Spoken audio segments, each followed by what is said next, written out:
Memefi airdrop, reka nyite Memefi airdrop nyine kuko ari nta yindi zina ndi kubona nayita, ariko nyine ntago twagakwiye kuba tugira tuti Memefi airdrop, nitwagakwiye kuba tugira tuti to market airdrop, kuko izina bivuze neza kuko ari nka investment platform, kuko nyine airdrop ni amafaranga aba distributed for free, na amafaranga ajya muri community, nta kindi kiguzi batanze uretse nyine ko baba baragombye kuba wenda barakoze ibyasabwaga, baba baragombye kuba barubatse iyo systeme, nta bantu bishyira hamwe bakubaka systeme, iyo systeme ikaba ifite ibyizakora bizabyara inyungu mu gihe kiri imbere mu isi ya cryptocurrency, hanyuma abantu nyine bagahemberwa kuba barishyize hamwe bagakora society, bakubaka ikintu runaka, hanyuma bakabihemberwa nyine, ntago basabwa kugira amafaranga bishyura. Ariko rero ntiwagakwiye gucika intege kuko nyine tugomba kugerageza guys, iyo udakoze uvuga ko wenda ibintu byose ari risk, ugomba kugerageza kuko udakoze nyine ntiwatera imbere, nubwo ukora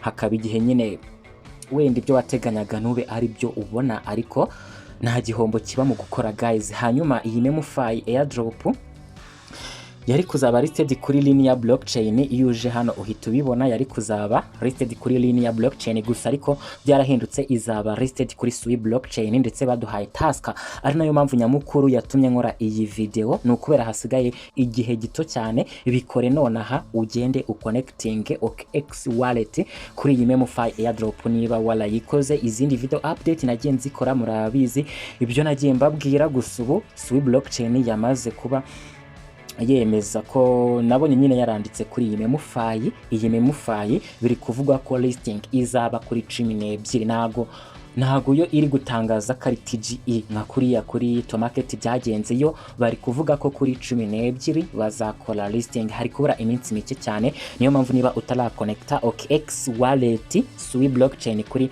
Memefi, nibyo nje kukwereka muri iyi video gusa, ariko nk'ibisanzwe n'ubundi ndagenda nkuha n'izindi update ku zindi project nagiye mbaho kwiye gushyira mu imbaraga. Hanyuma niba uri mushya nguhaye ikaze, nitwa Dezo, nkora video tutorials kwereka uburyo wakoresha ugakorera amafaranga kuri internet guys. Hanyuma kanda kuri subscribe iyi video, uyihe like kugira ngo mbone ko mukigikiye, kugira ngo njye nkora video zabafasha guys kwinjira mu isi ya cryptocurrency mu gihe cyanyacyo. Hanyuma ukwiye kumakinga sure ko ufite OKX wallet. Ushobora kuba ufite OKX nta kibazo, ngewe OKX exchange yanjye ntago inyikoresha nyine kuko I don't have access to my phone number that I use to create my OKX exchange wallet. That's why I'm going to use OKX Web3 or OKX wallet. Ego nyine ngewe nago exchange ntago nyikoresha, ahubwo nyine kuba bataranadusabye OKX wenda kuri exchange bakabidusaba kuri Web3 cyangwa se nyine kuri wallet, ni byiza kuko iyo biza kuba ari kuri exchange since ko nari kubigenza, gusa buri kibazo kigira igisubizo, nari kumenya igisubizo cy'icyo kibazo ubwo nari kuba muye n'icyo kibazo. Hanyuma iyi niyo wallet yanjye, gusa ugomba kumakinga sure ko imeze neza kugira ngo coin zawe zitazaba cyangwa se bakazisubizayo ukazasanga zikugizeho nyuma y'igihe abandi baratradinze ku giciro cyiza. Byumvikane ko rero ugomba kumakinga sure ko waje hano kuri iyi wallet yawe ukayikandaho, hanyuma ukaza hano kuri backup now, hanyuma ukaza hano by writing down, hanyuma ukaza hano kuri I understand imbere yuko amasegonda baba baguhaye niba ari 2 niba aranga harangira, ukaza hano hari backup seed phrase, hanyuma nge ndakoresha fingerprint ndetse ndabikora nyine nakoze pause kuko si ngombwa ko mubona passe phrase zanjye, ziba zigomba kuba ari ibanga, nawe uzibika ku buryo bw'ibanga, kuko iyo uzeretse umuntu abafite uburenganzira bwo kuba yakwiba amafaranga yawe ufite kuri iyo wallet akayitwara nyine ntuzongere kuyibona guys. Hanyuma rero reka nze turebe.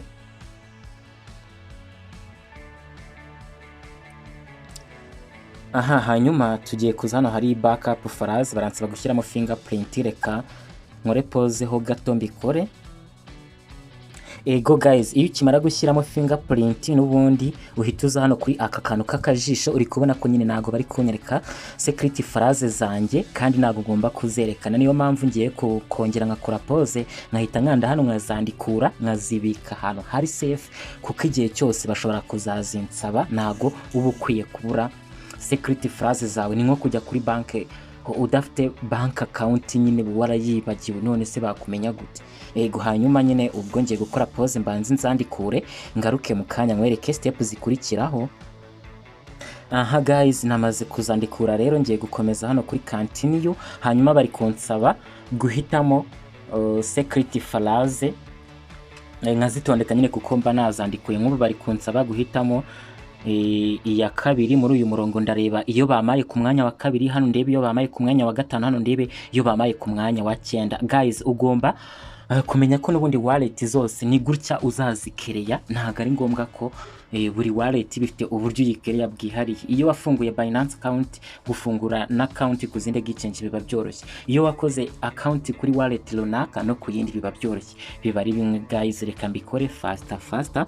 Ubwo ngiye kureba secret phrase word ya kabiri muri izi ngizi nayibonye, ndetse kuri uyu murongo ndareba iya gatanu nayibonye. Kuri uyu murongo ndebe iya 9 nayo nayibonye. Mitenza hano kuri dane. Hanyuma hano biba byakunze, ikintu ngiye gukora no gusubira kuri Memefi. Nyine nkahita njya guconnecta wallet, barahita bandirectinga hariya kuri OKX wallet automatically. Guys, automatically mpite mbona na Memefi coin 25,000. Ubundi nyine dutegereze, hasigaye iminsi mikeya kugira ngo 12 zigere turebe ibyaba bagabo guys, kuko ndi mu bantu batajya bapfa gucika intege iyo ndi kubona project ngewe ndi kuyiyumvamo byanjye. Ndayikora cyane nyine. Ikindi kandi nyine ubukwiye kugerageza guys kugira ngo umenye uko ibintu birangira, ntugacike intege mu kivi watangiye ukigeze ku musozo ngo giving up. Guys, reka nze dukomeze gato. Tugiye kuza hano kuri N kugira ngo tubone ya task yo guconnecta iyi Memefi kuri OKX wallet ndetse kuri Sui blockchain. Tugiye kuza nyine dufungure iyi task. Simitenza hano kuri check the task, ndategereza nitonze. Mitenza hano hari connect to OKX app, kuko nyine ni OKX app. Ndategerezaho. Ego ndategereza bahita banwara direct muri OKX kuri ya wallet yanjye, nawe bahita bagutwara kuri OKX wallet yawe. Hanyuma ugategereza witonze kugira ngo ubyemeze, kuko hano nta kintu uba wari wagakora. Reka dutegerezeho gato ubundi duconnecte iriya Memefi kuri OKX wallet yacu nkuko babidusabye nyine.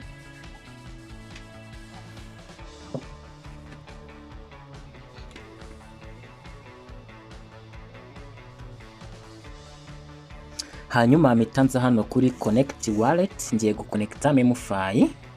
Namaze kuyiconnectaho ndetse Memefi kuri my OKX wallet. Hanyuma hano ndategereza nitonze confirm the transaction in OKX. Hanyuma nibyakunze sisi, kanze hano turibe niba wenda hari ikintu kindi bari bunsabe kugira ngo making sure ko buri kimwe kimeze neza hano.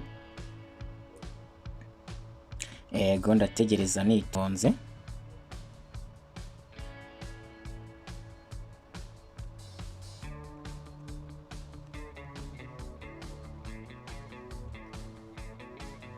Ego ndakomeza nyine ngaruke hano kuri confirm. Ego sign in the message, nkoreshe fingerprint.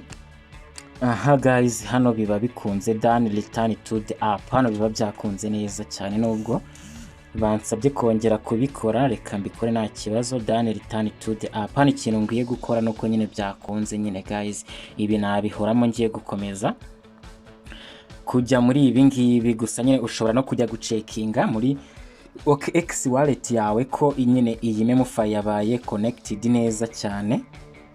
Ego hanyuma reka tugaruke hano kuri play turebe niba turi buclaiming za 25,000 za coin, cyangwa se niba bahise baziduha. Turebe mu byukuri niba hari n'izindi task dukwiye gukora kugira ngo kuri 12 hazagere duhagaze neza cyane. Reka tuze hano kuri N, reka tubanze du closing ibi bintu, tuze hano kuri N.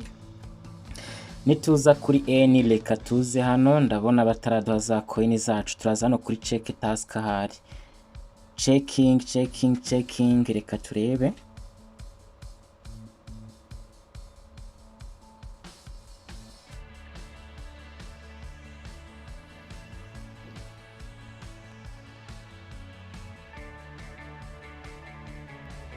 Guys, nubwo nyine bari kunsaba gukomeza gukora ibi, uri kubona ko byabaye connected, kuko hano uri kubona aho Memefi nyine kabisa, Memefi na Citizen, yego byabaye connected. Wenda niba checkinga baraza ko maziriya coin zanjye cyangwa se banazimaye sinzi. Okay, barambwiye ngo transaction sent, your transaction will be processed in few seconds. Okay, uri kubona ko bambwiye ngo thank you for completing the task. Your OKX wallet is now connected. You have earned 25 million coins. Ndaza hano return to game. Hanyuma izi ni task nazo dukwiye gukora zose. Ego hanyuma guys, ukwiye kumakinga sure ko waje hano kuri airdrop ugacekinga niba izi eligibility criteria uzujuje. Ego zose nagiye nkwereka uko wazikora.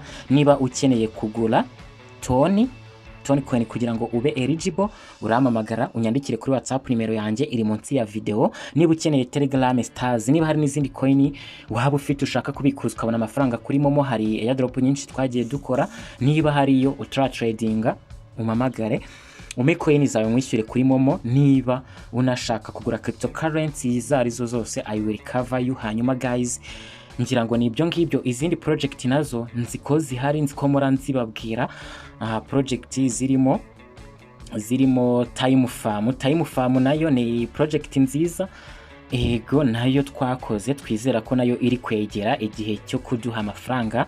Wenda Pocketfy nago busy neza. Hanyuma Binance Moonbinks, Not Pixel, Goblin, Vetas, Cat season ya kabiri turi kuyikora cyane guys. Hanyuma murankubwira ko hari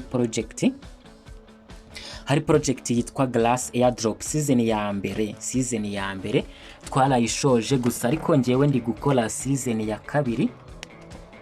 Uri kubona ko sinzi niba bigaragara neza, ariko iyi ni Glass Airdrop ndi gukora season ya kabiri guys, ndetse ndi no kuyikora kizemo imbaraga, kuko iyi mpamvu ngomba kuyikora nkizemo imbaraga ngira ngo murayizi nyine. Impamvu nuko ari project nziza, aho iyi coin ya Glass yabaye listed rwose ikazamuka ikagira hafi ya $2 itaramara n'icyumweru. Rero niba utarakoze season ya mbere guys, iyi season ya kabiri ukwiye kuyikora. Uraza kunyura muri videos description box, ndashyiramo video nakoze mu kwezi kwa mbere cyangwa kwa kabiri, ndi kuvuga kuri iyi Glass project yabaye listed mu kwezi kwa 10, twayikoze amezi 10.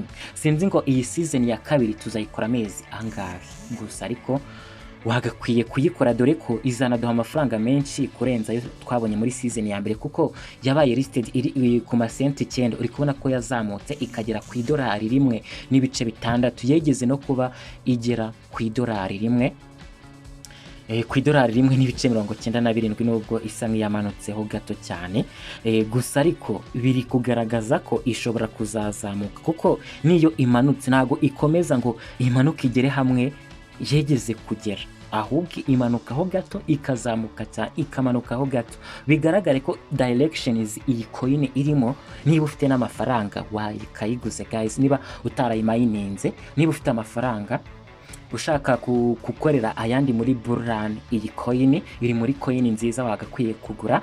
Nyuma y'amezi 2-3 ushobora kuzabona amafaranga yawe yikubye inshuro 2-3 gusa, ariko ashobora no kugabanuka inshuro 2 cyangwa 3, kuko hano ibintu bya trading ibyo ni risk cyane, bikorwa n'umuntu ubizi, ntago bikorwa n'umuntu uwari we wese. Gusa wowe inama nakugira no kunyura muri videos description box ukareba video nakoze ikwereka uburyo wa joininga iyi Glass Airdrop. Wagira ikibazo ukamamagara, kuko ngewe iyi niyo project ya mbere, naga ariyo project ya mbere nakoze kama amafaranga menshi, ariko niyo project ya mbere nakoze nabonye nziza guys. Ibaza ariko coin iba listed mu cyumweru kimwe ikaba yageze ku $2, ni gute utayimayininga? Kuyimayininga biroroshye, nta kazi usabwa gukora, no gufungura data zawe muri Kuri browse niba ukoresha telefone, niba ukoresha computer nkanjye uretse ko mbikoresha byose, yego niba ukoresha computer urajya muri Chrome, hanyuma uraba nyine wanyuze kuri link naguhaye, irafungukira muri Chrome, hanyuma uradinga iyi Glass Node kuri Chrome extension muri computer, gusa muri telefone ura downloading application yitwa Kuri browse. Kuri browse niyo iyi application ikora nka Chrome, kuko muri Chrome uri gukoresha telefone ntago wakadinga extension kuri muri Chrome. Ni ngombwa ko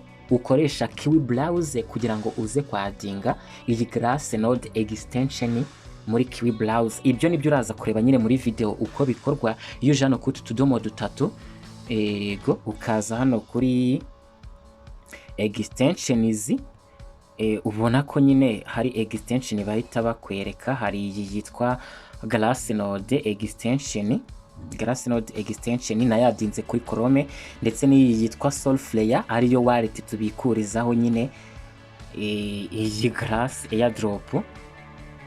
Ngira ngo nibyo nyine guys, nibyo. Iyi project ukwiye kuyishyiramo imbaraga. Ngiye uri kubona ko ndi kuyimayininga kuri telefone, nkayimayininga ku mashini, kuko niteze ko mu gihe gitoya iyi airdrop irama amafaranga atari make guys. Hanyuma kanda kuri subscribe iyi video, uyihe like niba utabikoze. Duhure mu bindi biganiro byacu byiza guys, ndabakunda cyane, bye bye.